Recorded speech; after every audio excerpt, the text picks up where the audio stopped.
Three, two, one, let's go. Good day, our dear colleagues. Good evening, maybe somebody is still morning, yes, somewhere. I'm glad to welcome you to our podcast today. It's me, Catherine Osoy, and today we have two wonderful experts. Let me introduce them. So today with us, our Teachers Training Center Methodists and Kids teachers, Maria Rakultsova. Hi. And Tamiris Bakhtevekova. Hello. Hey. Hello, everyone. How are you today? Fine, thanks. Great. Great. What about you? Oh, I'm fine, thank you. I'm glad to see you here. I'm glad to hear you here. That's why everything is all right. The weather is cool. That's why it's warm today. And I hope that today we will share our warm mood and our emotions with our colleagues, with our dear teachers. And actually, today we will discuss a topic that can be challenging or even stressful for teachers of young learners. So that's why I hope that our good mood and our warm emotions will help in this, tough topic. And, I'm talking, as we are talking about lessons with kids, I'm not talking about the kids' behavior, but actually it also can be tough, but about the communication with their parents. Sounds scary. And this topic might, of course, be useful for teachers of adult learners because we are also going to discuss given feedback. So the first question will be not to you, our dear experts, please wait a bit, but it will be for our listeners. Please type in the chat how many young learners you teach and put a plus if it is stressful for you to communicate with their parents or a minus if it's not. And while we are waiting for the answers, dear experts, now I'm coming to you. What do you think our teachers will say? And maybe you can comment on the essence of feedback, if it is really important. Yeah, sure. So I think, first of all, I'd like to mention that giving feedback is essential and crucial for several reasons. Firstly, every participant of this learning process, so a student, a teacher, and a parent, they are all interested in achieving goals and the progress. So since we, together with the students, discuss it constantly at different points of time, it is important to involve parents in the learning and accordingly the feedback process. Secondly, a parent actually has an absolute right to know who is their child is, what is going on the lessons. Something happened. What program has been. Yeah, Tamiris, please, can you repeat your last phrase because we couldn't hear when you said what is going on in the lesson.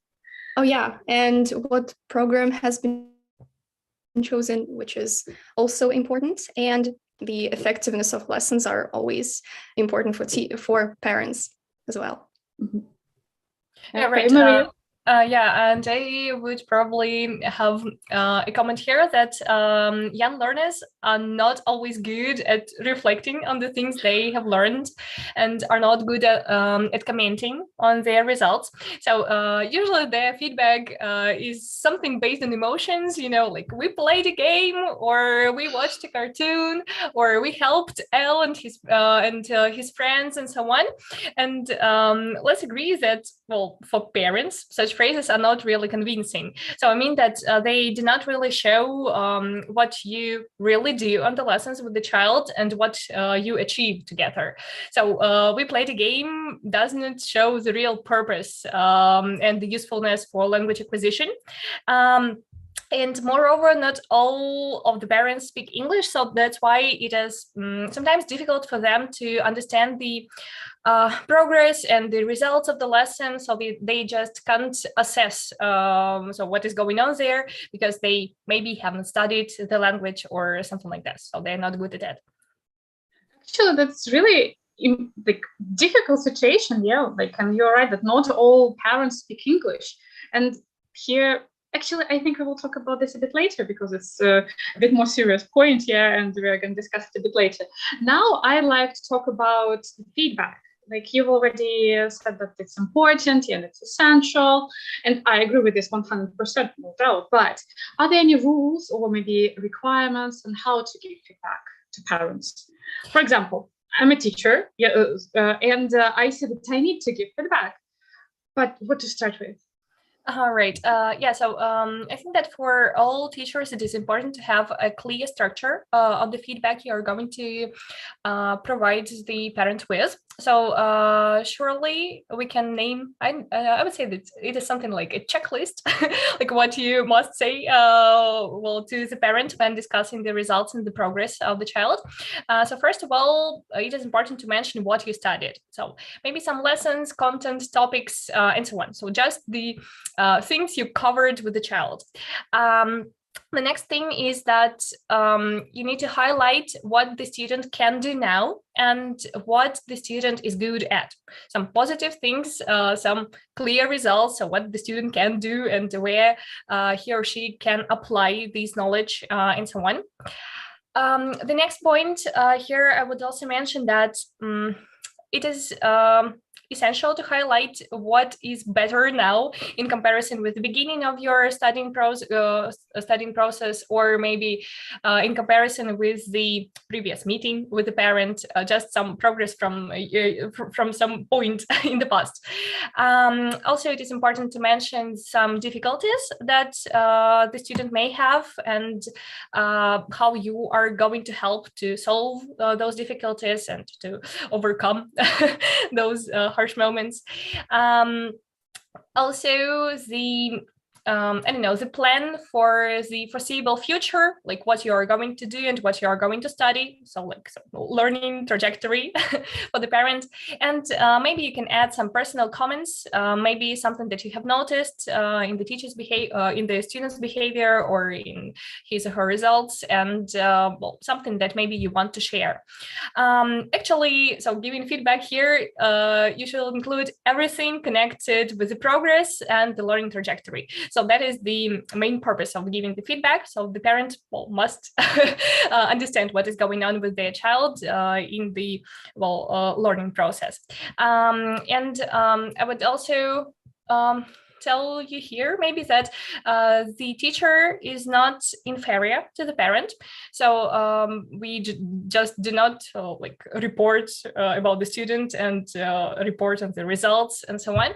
So parents are actually active participants of the studying process. Mm-hmm. So in fact, we teachers help our like parents and the students understand what is going on, and moreover, the parents can even help us in a lot of different ways, starting from the attendance, homework, finishing with the motivation and maybe some speaking practice or other skills practice. So sometimes parents like participate in learning English actually. Yeah, so I would probably say these things. Yeah, absolutely agree with you. And also I'd like to say that not only the content of meeting is important, but the structure of the feedback. I hope that most of you know the sandwich technique, which is the way of giving feedback aimed to not only criticize, but also praise, and as a result, balance the feedback. So it consists of 3 parts, which are positive comments, followed by some growth zones. Yeah, let's better call them like this. And one more piece of positive feedback. And maybe you may wonder, why can't we just say that the student can do this or he can do that? The answer is pretty simple. It may lead to discomfort or some negative feelings, yet this method reduces them. Also, only positive feedback like, oh, wow, your child is so good at English, everything is so perfect, as well as only negative, like he can't do this, he can't do that, he's not that good, are for sure not a good idea. So only positive feedback can distort the real picture, and parents may overestimate their child's skills, and as a consequence, they can be dissatisfied with the results. While only negative feedback underestimates students' abilities, since everyone has something to be proud of. And that way, parents may think that your lessons are absolutely ineffective and may quit. So I think try to avoid being categorical in this case. Yeah, oh, thank you. A lot of different pieces of advice. That's cool. But actually, yeah, I want to add about the sandwich technique. Yeah, it's really useful, because if we like underestimate or overestimate, like it's not always cool. Yeah, like we need to show the full picture. Okay, so our dear listeners, don't be shy, feel free to share your ideas about that, if you use this sandwich technique and how you find it.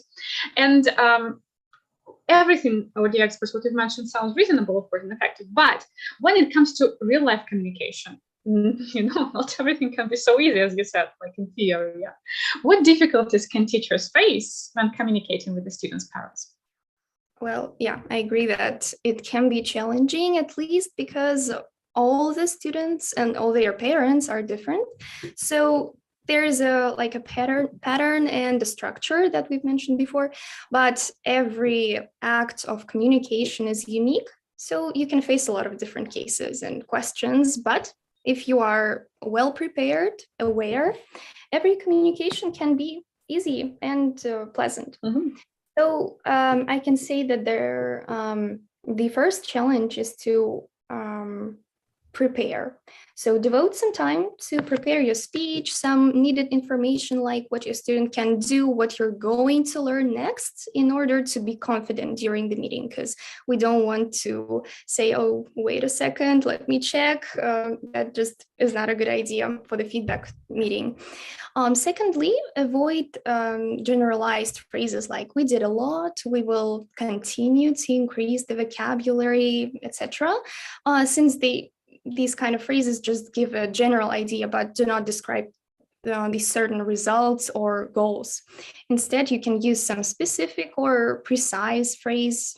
Also, don't forget to back up your speech with examples like we have learned 10 words about food, we worked out the use of the future tense, and now we can talk about plans and upcoming events. So remember to answer the question, what exactly have we done, and what and how exactly will we do something?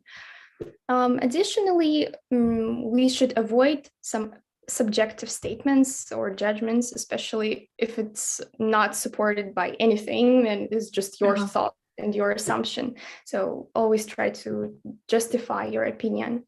The final point is to provide parents with a clear plan for the next lessons.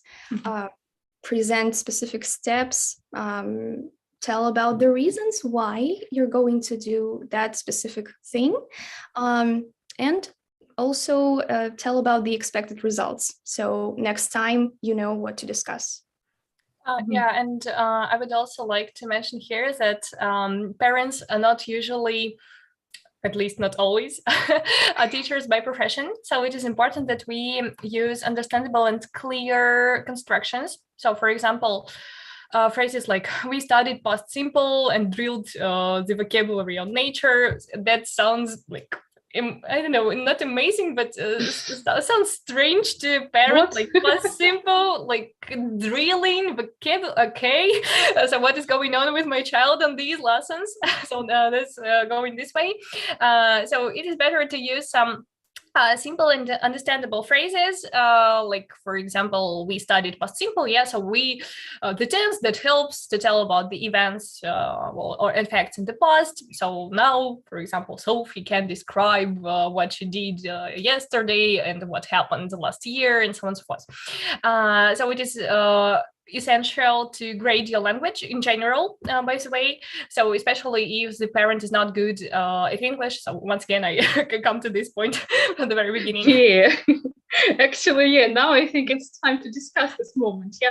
So how to give feedback if the students' parents don't share the native language with the teacher or they are not good at English? Yeah, it's a wonderful question. Actually, yeah, it is. So it really happens sometimes, or maybe not sometimes, but still. The first thing to do is to anyway realize the goal of communication with the parent. So you are to inform of the progress and discuss the results and the further studying process. So that's the main point of your communication. So anyway, you have to do it. So the parent and you.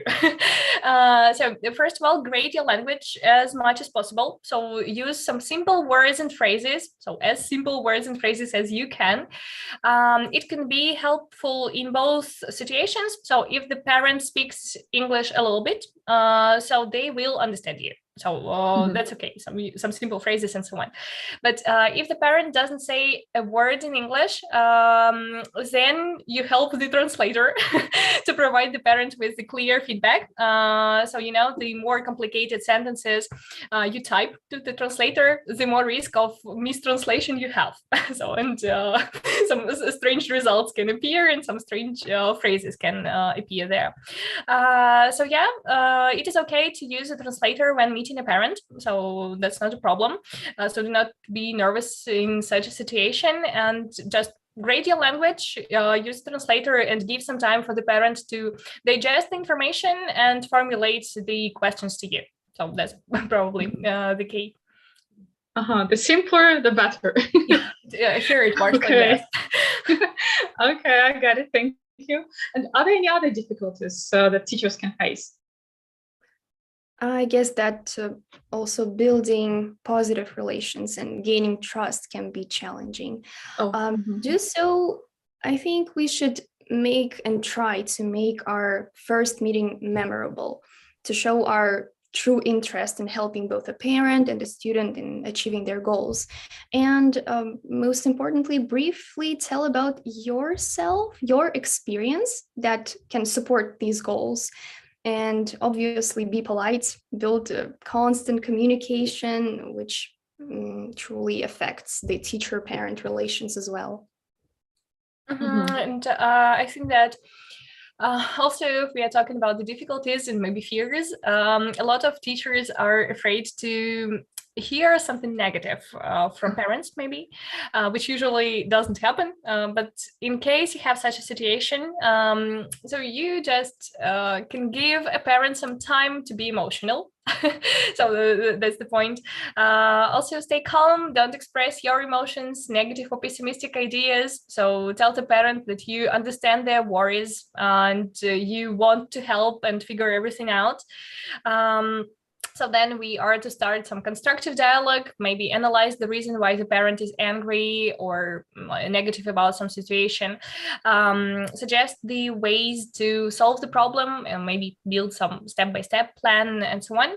I think that it is of top importance to stay calm and competent in this situation. So after such dialogues, parents usually apologize for their emotional reactions, or maybe apologize for being so negative and so on. So being negative for parents is okay because they just worry about their child. So we just can let them be a little bit emotional, and then constructively discuss everything that we are going to do with the kids and the results that we are going to achieve and so on. So that's okay, also not a problem. Yeah, actually, like everyone is a person, and like everyone can, I don't know, be emotional sometimes. So that's why I don't take it too personal, right? Right. It's the best advice. Okay. And as I say, in general, being competent and confident can solve a lot of possible difficulties. Am I right? Or like it's not enough?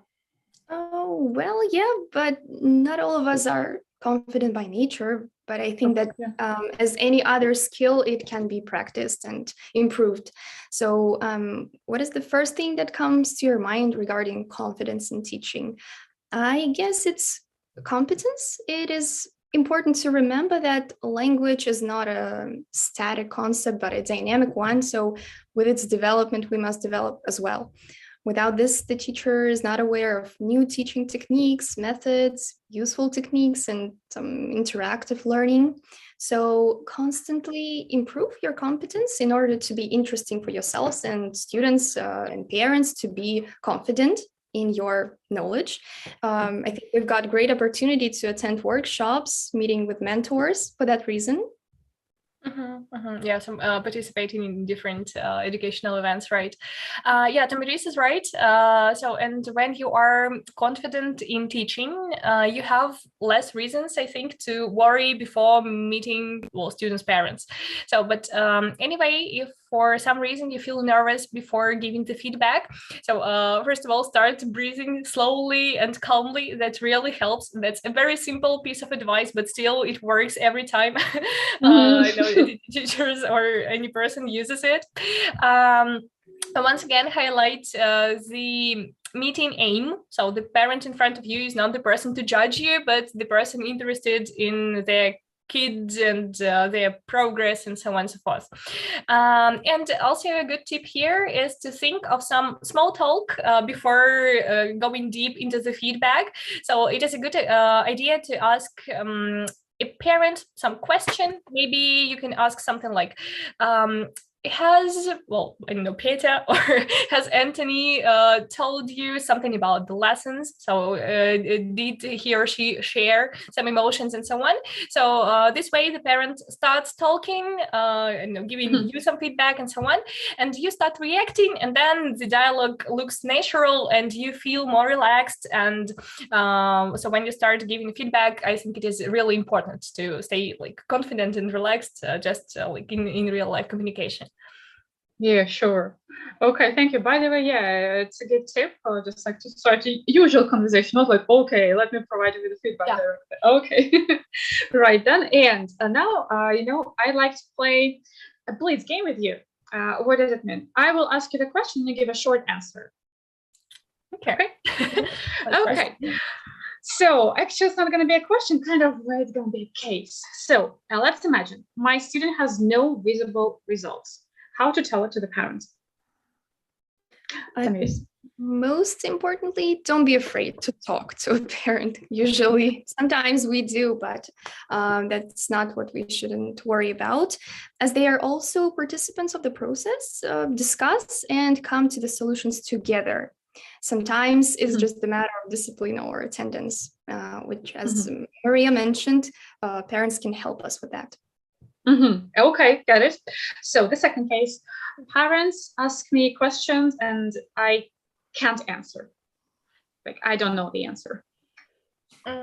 Okay, let it be me. I think if the question is about payments or some other products or subjects in skill, honestly tell them that you are not aware of that. And you can maybe recommend to type to the support chat or make a call to the skills manager and so on. And it is okay also to tell the parents that you can answer any questions on teaching, materials, content, studying process, progress of the student and so on. And if you can't answer such questions about teaching and so on, then you can say that the question is good. You will have some time to think about it. So you are not ready to maybe give some feedback on this question or provide some necessary information and so on. So you can say that you need some time to think it over, and then you will come up with the solution or come up with the idea. You can write the answer in chat or somewhere like this. So it is okay to ask for some time, not to create something that you do not believe in. No improvisation, yeah. Yeah, not making up the story. Okay, I get it. So the next case, parents are not satisfied with the results and tell that they don't know if they pay for the next month or they would like to do it. What to do in this case? For sure, ask what exactly parent is not satisfied with, because we can't just guess. That is not a good thing. We need to ask, as I said before, to talk. So, and then adjust the goals again, build a plan to achieve them. Make sure to discuss the plan in details, so a parent understands what will happen and what that we do care about it. Also, you can suggest that you're ready to give feedback more often in order to achieve the goal and satisfy the parent. Okay, good. Exactly opposite situation. The parent isn't interested in the student's results. Okay, I think that first of all, we may not be 100% sure that the parent isn't interested. So anyway, we need to be prepared and give full feedback to the parent. So maybe the parent just doesn't show their interest and so on. So we just at least we need to try to provide the parent with the full feedback, and maybe we'll get some results out of that. Just do your job. Yeah, it's their business if they want, or if they don't want to take it into consideration. Okay. So what if the next case, everything is good, and I see no reasons for giving the feedback. If you think everything is good, doesn't mean a parent think or doesn't want or need the feedback. Mm-hmm. Even if a student shows great results, he's, in your opinion, amazing, why don't we share achievements with the parent? Mm-hmm. Okay, again, still do your job, yeah. Okay, I get it. Thank you so much. And our dear experts, do you personally have any interesting cases of giving feedback to parents? Tamiris, can you start? Yeah, I think I have one. Once I had a student and we were working on the goal to get into a new school with advanced learning of English. And we focused on skills that would be evaluated on the exam. And the preparation was pretty intense since we had about 1 month till the exam. And on our regular feedback meeting, I told about our intermediate results, growth zones, plans. When I noticed the confusion on the parent's face, I asked if everything is okay, and it turned out the parent decided to keep the child in the regular school and forgot to tell me that they changed their mind. So, thanks to this feedback meeting, we stopped doing things we don't need anymore. Okay. In this case, yeah, feedback is important also to check if it is still a goal. Yeah, it's still relevant also. Okay, cool. That's an interesting case, by the way. Right. Also, once upon a time, I had a situation when the parent of one of my students asked for some advice on parenting.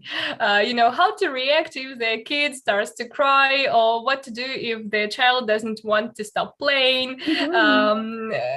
Such kind of questions. But there were actually some questions related to the studying process. So it's about how to motivate the kid to do homework and so on. But generally, all the dialogue was not about lessons and English and so on. It was about parenting. I would say like this. So it was actually pleasant for me that the parents trusted me a lot and thought I'm an expert in parenting and things connected with that. But still, I had to tell them that I'm here to help with the results in the English language and in the lessons and studying process and so on and so forth. So I'll be happy to answer all the relevant questions about the English learning and so on and so forth. Probably so. Sometimes it is important to remind the parent of your role in this communication and this process. Yeah, in this case, yeah, because it looks like already not like a meeting with an English teacher, meeting with psychologist or a consultant. So first, I was thinking that how to motivate the student to do homework? It's all the question. Maybe something that I can answer, but then like what to do? The child starts to cry, and I'm like, is it my? Is it the advice from my side? Okay, interesting cases happen. Yeah, you see, our job is interesting, Okay, and do you have any tips for our listeners? I would probably have some piece of advice here, so that parents want and need to hear the feedback. So they worry about their children and their success. So that is okay.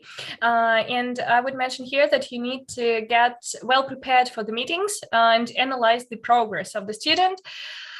So personally, I use the notebook or some just piece of paper to make some notes before the meeting and during the meeting. So sometimes it can help me to direct my stress if I have some, so I can write something or draw something and so on. And also those notes could be essential because you can write something that the parent told you and so on and so forth. So you can analyze the notes just after the meeting, and maybe those notes can influence the learning trajectory that you think for the student, that you create for the student. Okay. Absolutely agree with you, Maria. Some nice piece of advice. And I'd like to mention also that always conduct feedback not only to keep parents updated, but also to keep the learning process relevant and interesting for your students. Yeah, what's remember from your story? Always keep it relevant.